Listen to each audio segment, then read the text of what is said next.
I'm terribly sorry for being late. Worry not. We weren't surprised at all when the messenger informed us of the situation.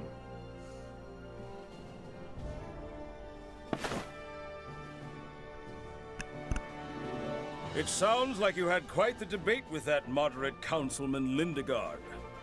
I don't think politics would make for an interesting topic at the dinner table. Everyone wants to hear about it.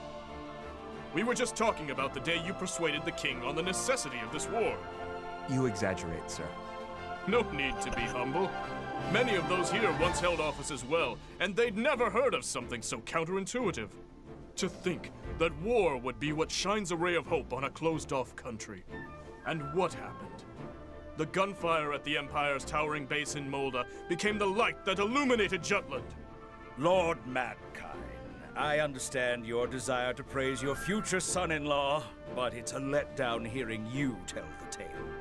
We haven't even had a toast to celebrate his return yet. Oh, where are my manners? Please excuse me, Lord Ostrad. Don't worry about it, Lord Madkine. In fact, I'm quite thankful for it. Solomon, would you do the honors? Me, Father? Don't keep everyone waiting. Very well. At this time, I think there is only one suitable toast to give. To Jutland's victory. That's right, to victory. To victory! Furthermore, I have an announcement to make. What is it? The hostilities have begun. With that in mind, I'd like to delay Sophia's and my wedding until after the war. Until the day Jutland seizes victory. Solomon, what's gotten into you? Does Sophia know about this? This is my decision, and it's the first time I've mentioned it. I'm sorry for not discussing this with you. I had a feeling you would say that. You talk as if this has nothing to do with you. Father, Solomon is very hard both on himself and on others. He feels that it would not be right for only him to be happy during this time of war. It's all right, Sophia. You don't have to go out of your way to defend me. Please excuse my selfishness. I simply wish to focus on changing this country.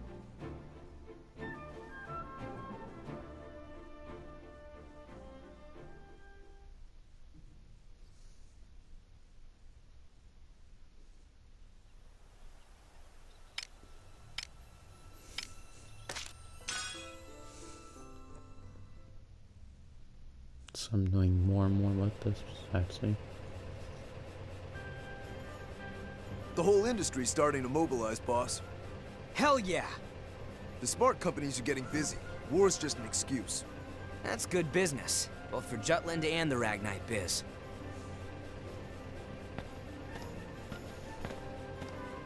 Good to see you, sir. Keep up the hard work, but try to clock out on time, yeah?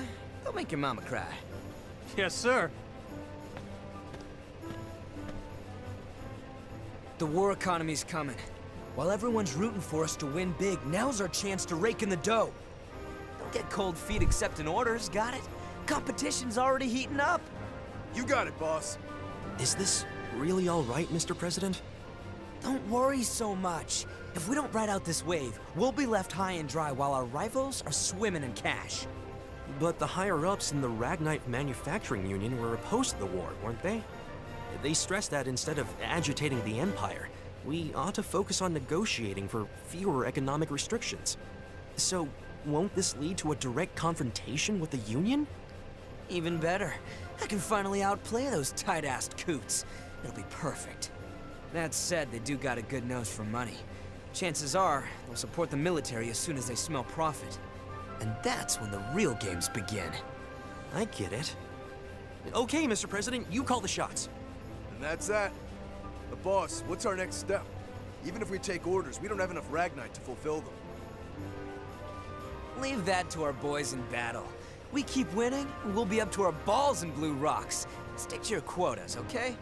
On that note, we're gonna give the anti-Valkyria squad our full support. After all, what better advertisement could there be than an elite force kicking Roozy ass with our weapons?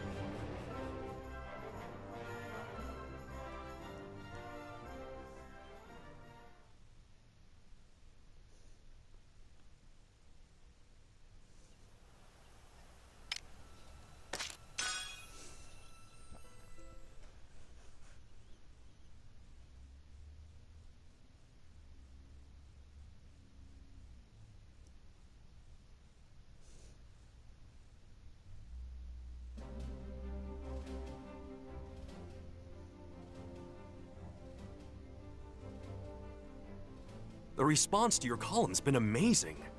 Well, you did a lot to promote it. What do you say to working for us again? You're single-handedly boosting sales. I'm sure we could swing you more money if that's what you want. Nah, the freelance life suits me. Fair enough. If you ever change your mind, just let me know. Honestly, ever since you left, the whole paper's editorial tone has shifted slightly. Oh yeah?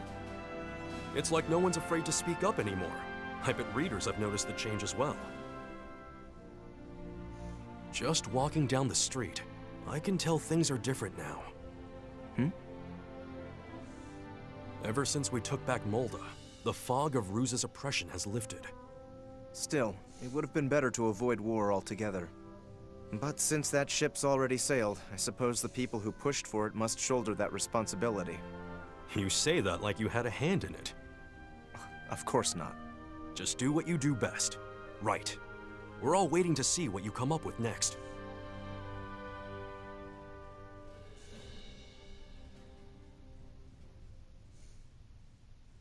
So the other traders are doing alright.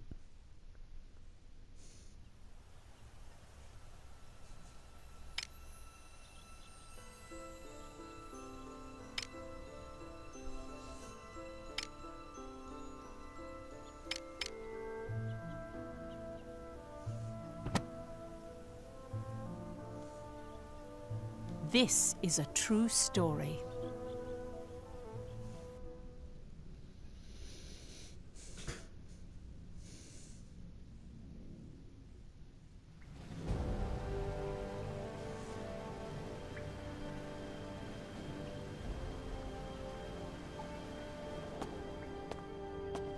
It was a success.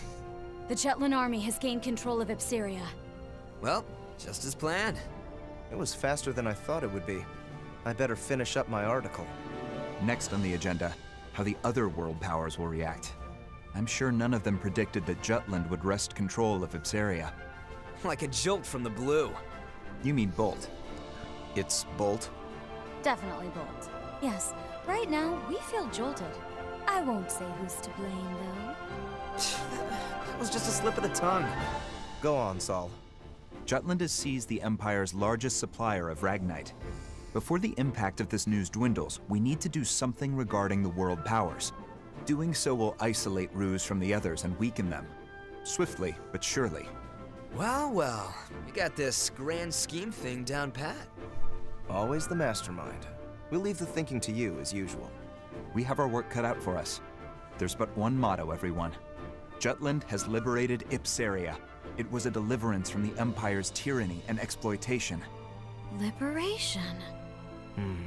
That angle should make for a great article. Yeah, Liberator's got a nice ring to it. Hell, I'm feeling pretty libertine myself. Come here, Vi.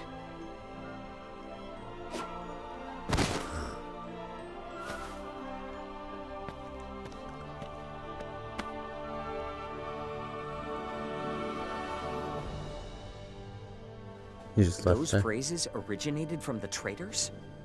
Wasn't the Liberation War coined by Donovan Lindegard? The truth is stranger than fiction. The traitors chose words that would give meaning to the war and appeal to all people.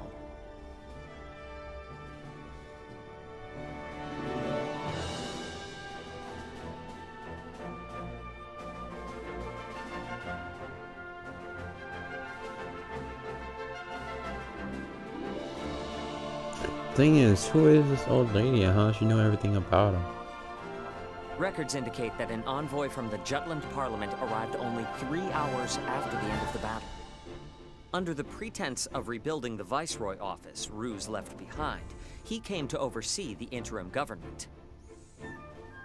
After they were colonized by the Rusi Empire, the Ipsarians couldn't participate in the administration of their lands. The envoy from Jutland was Solomon the Trader, who took action accordingly. He opened the Viceroy office to the public, gathered the citizens there, and spoke of Ipseria's future.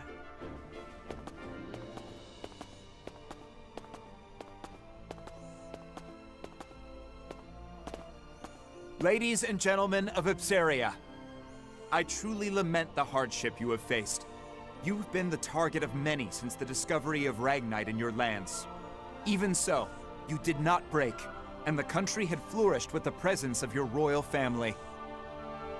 But the Ruzi Empire has extinguished your guiding light, and the royal family is no more. With their unending greed for territory and dominance, Ruse has exploited you through intimidation. Faced with such a heavy burden, anyone would become exhausted and not question the rule of the Empire. But even your right to question authority was taken from you. Jutland was the same. Our country had given in to the suffering caused by the embargo, even began to accept this unjust situation. However, our brave citizens rallied behind our king, who broke the alliance and succeeded with a counterattack. Now our country's morale runs high, and the Jutes are regaining our pride. In this age of turmoil and uncertainty, I am sure you wish that the royal family was still with us. From now on, you are the main players. Each of you must rally Ipsaria in place of the royal family. Since your government has been in the hands of others for so long, I understand there may be some reservations. Therefore, Jutland will lend you its assistance. We started this war because we ardently hope to change Europa for the better. Both of us have felt the same pain caused by our common foe in the Ruzi Empire. As fellow men, we liberated you from their reign to return this country to the way it should be. Hurrah for Ipsaria! Hurrah for liberty! Hurrah for Ipsaria! Hurrah for liberty! Hurrah for Ipsaria! Hurrah for Ipsaria! Hurrah for liberty! Thank you, everyone. Except one of Thank them you, was truly. the traitor. To ensure that Ipsaria is never again invaded by the Empire, Jutland hopes to stay in this country for a brief period and remain vigilant. As for the government, we will temporarily dispatch some people from Jutland to promptly get Ipsaria running. We wish to work together with your representatives to establish your country. Please lend us your cooperation. Solomon's passionate speech, paired with the distribution of the anonymous flyers, touched the hearts of the people.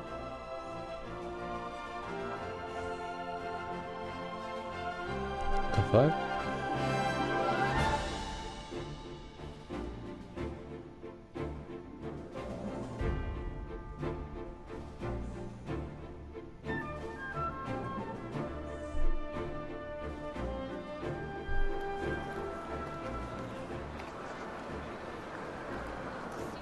Terminated. Terminated.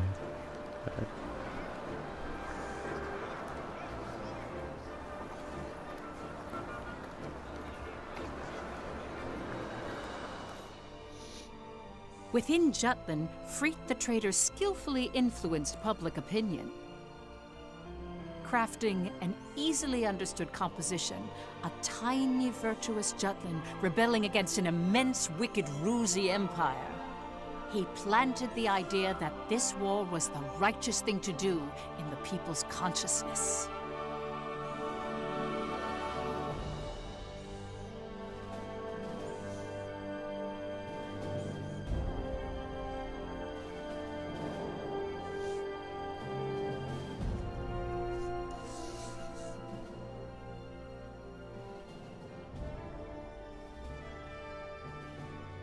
Meanwhile, ambassadors from each of the world powers gathered in the Ruzi Empire. There, they discussed the recent events with Emperor Claudius. Each country agreed that Jutland's invasion of Ipsaria was a violation against the current world order. All the while, they blamed Ruse for bringing about the current situation. Emperor Claudius, however, was resolute and dismissed their protests, stating all was proceeding as Ruse had planned.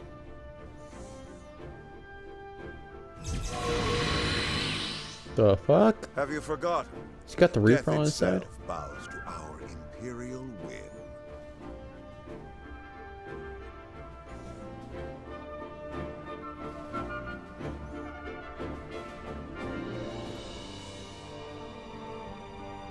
After Jutland installed an interim government in Ipsaria, They soon set about to establish Ragnite supply routes.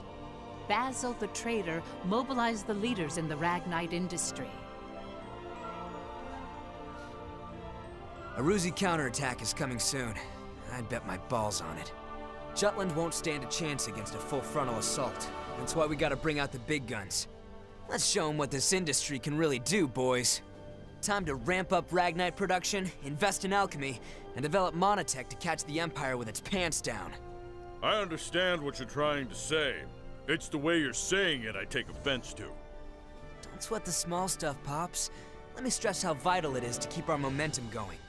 Not even an embargo could come between you and your profits. Now I want you to use that fortitude to amp up the military. I want to see our boys in battle packing some serious heat. New weaponry? But by losing Ipsaria, Ruse took a heavy blow. They know how serious Jutland is. I don't think we should escalate the situation. Violence begets violence, you know. You soft or something? Don't go limp on me now. We're up against a goddamn empire. We go at this half-assed, and we'll be the ones getting bent over and screwed.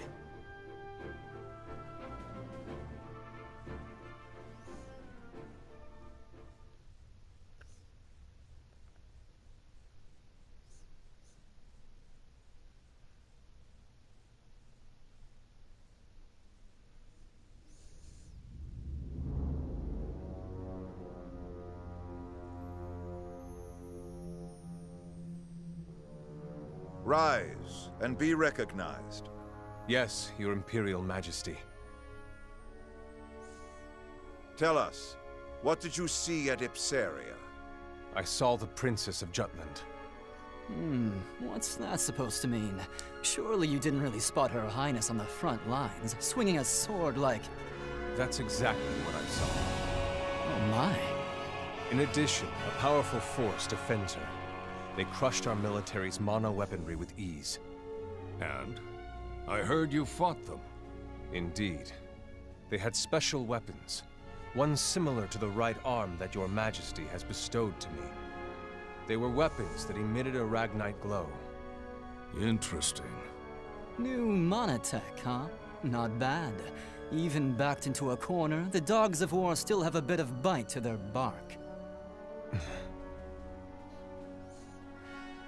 You still harbor doubts, young Maxime. What are you referring to, sire? Do not take us for a blind man. Yes, sire. To think he would see through me is a terrifying man indeed. Questioning minds and hesitant spirits seek answers. No? Very well. We shall abide. Answers? Victor, Gilouche, Gustav. These men served us well before we took the throne, and have proven themselves stalwart comrades along our path of power. Together, these worthy peers comprise the Grand Generals, save for Balthus IV, who was slain by Jutish hands. I am aware. Maxime, we would have you fill his lordly shoes. What? Do you mean to make Maxime a Grand General? Correct. He is capable enough. What's more, we wish to judge with our own eyes the potential of alchemical augmentation. This is absurd! Forgive me, sire. It is not my place to speak of such matters. Suspect whether power corrupts. Question that money is evil. Doubt even if right makes might. But never lose faith in us. For we shall never forsake you. There is your answer. The secret to our success. In faith, there can be no hesitation. What arrogance. What confidence. But they are befitting of His Imperial Majesty. I don't know what the future will bring, but I shall wield my strength for the sake of this man. Grand General Maxime, from this day on, take heed of your distinguished station, and conduct yourself accordingly. But isn't he the Devote prince yourself in Ipsaria? henceforth to us alone. As you command. Ha ha! Wonderful! Welcome aboard, Grand General Maxime.